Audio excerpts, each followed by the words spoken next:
সবাইকে আমি স্পষ্ট করে বলতে চাই এই কথা, পিতামাতা এত বড় একটা সম্পদ, এত বড় একটা মূল্যবান সম্পদ।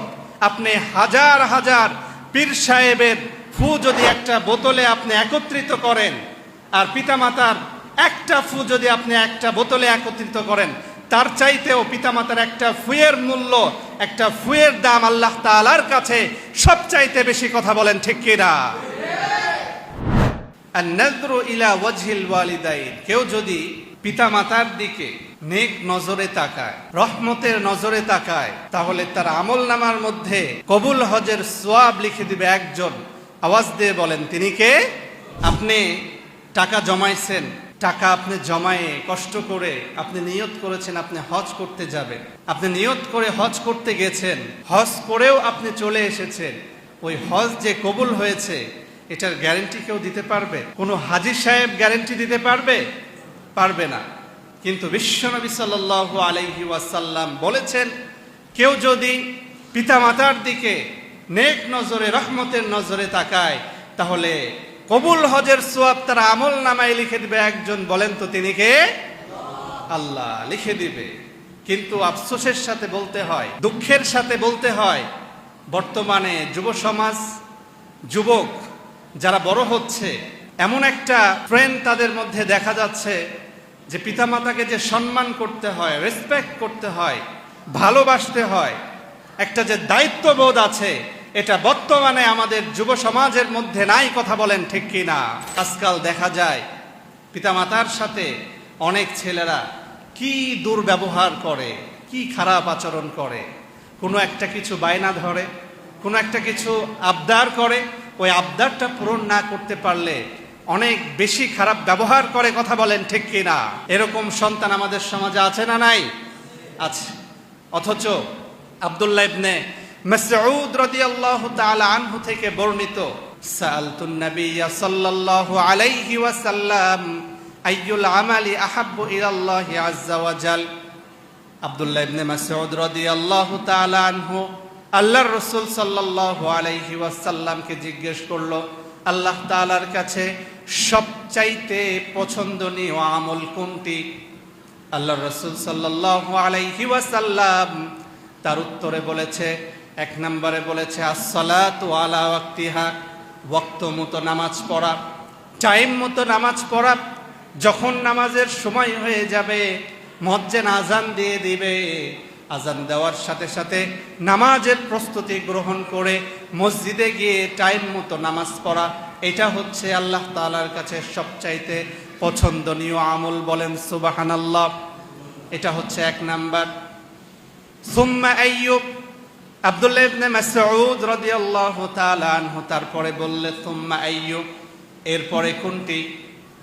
আল্লাহ রাসূল সাল্লাল্লাহু আলাইহি ওয়াসাল্লাম বললেন আল জিহাদু ফি সাবিলিল্লাহ, এরপরে হচ্ছে আল্লাহর রাস্তায় জিহাদ করা। কেউ যদি আল্লাহ তাআলার ভালোবাসা, মহব্বত অন্তরের মধ্যে রেখে আল্লাহ তাআলাকে খুশি করার জন্য কেউ যদি প্রাণ দিতে প্রস্তুত হয়ে যায়, রক্ত দেওয়ার জন্য কেউ যদি প্রস্তুত হয়ে যায়, আল্লাহর রাস্তায় জিহাদ করার জন্য কেউ যদি বের হয়ে যায়, এই আমলটা আল্লাহ তাআলার কাছে সবচাইতে বেশি প্রিয়। বলেন সুবহানাল্লাহ। তিন নম্বরে যেটা বলল সুম্মা আইয়ু, তারপরে কোনটি? আল্লাহ রাসূল সাল্লাল্লাহু আলাইহি ওয়াসাল্লাম বললেন বিররুল ওয়ালিদাইন, পিতা মাতার সাথে সৎ আচরণ করা, পিতা মাতার সাথে ভালো ব্যবহার করা। বলেন সুবহানাল্লাহ। আব্দুল্লাহ ইবনে মাসউদ রাদিয়াল্লাহু তাআলা আনহু রাসূল সাল্লাল্লাহু আলাইহি ওয়াসাল্লামকে জিজ্ঞেস করলেন আইয়ুল আমালি আহাব্বু ইলাল্লাহি আযজা ওয়া জাল, আল্লাহ তাআলার কাছে সবচাইতে পছন্দনীয় আমল কোনটি? আল্লাহ রাসূল সাল্লাল্লাহু আলাইহি ওয়াসাল্লাম প্রথমে বললেন as-সালাতু আলা ওয়াক্তিহা, ওয়াক্ত মতো নামাজ পড়া। দুই নম্বরে আল জিহাদু ফি সাবিলিল্লাহ, আল্লাহর রাস্তায় জিহাদ করা। তিন নম্বরে বললেন বিররুল ওয়ালিদাইন, পিতা মাতার সাথে সৎ আচরণ করা, পিতা মাতার সাথে ভালো ব্যবহার করা।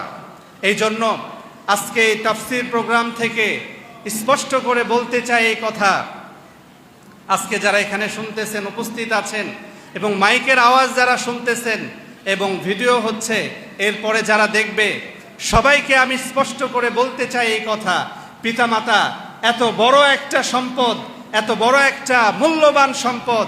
আপনি হাজার হাজার পীর সাহেবের ফু যদি একটা বোতলে আপনি একত্রিত করেন, আর পিতামাতার একটা ফু যদি আপনি একটা বোতলে একত্রিত করেন, তার চাইতেও পিতামাতার একটা ফুয়ের মূল্য, একটা ফুয়ের দাম আল্লাহ তাআলার কাছে সবচাইতে বেশি। কথা বলেন ঠিক কিনা?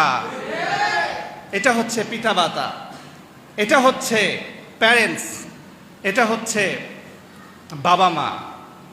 যার পিতামাতা আসলেই দুনিয়া থেকে চলে গেছে, সেই আসলে বুঝতে পারে যে পিতামাতা আসলে কি জিনিস, কত বড় মূল্যবান জিনিস ছিল। এই দুনিয়াতে সবাই স্বার্থের জন্য আপনাকে ভালোবাসতে পারে, স্বার্থের জন্য আপনার পাশে থাকতে পারে, কিন্তু পিতামাতা হচ্ছে এমন মূল্যবান একটা সম্পদের নাম, তার মধ্যে কোনো স্বার্থ নাই। স্বার্থ ছাড়াই আপনাকে ভালোবাসে, আপনাকে সাহায্য করে, আপনার পাশে সব সময় থাকে। কথা বলেন ঠিক কিনা? এই জন্য পিতামাতাকে আমাদের ভালোবাসতে হবে, পিতামাতার সাথে সৎ আচরণ করতে হবে। আল্লাহ তাআলা আমাদের সকলকে, পিতামাতা যাদের বেঁচে আছে, পিতামাতাকে যেভাবে ভালোবাসলে আল্লাহ তাআলা খুশি হয় সেভাবে যেন আমরা ভালোবাসতে পারি, সেই তৌফিক আল্লাহ পাক রব্বুল আলামিন দান করে দিক। সকলেই বলেন আমিন।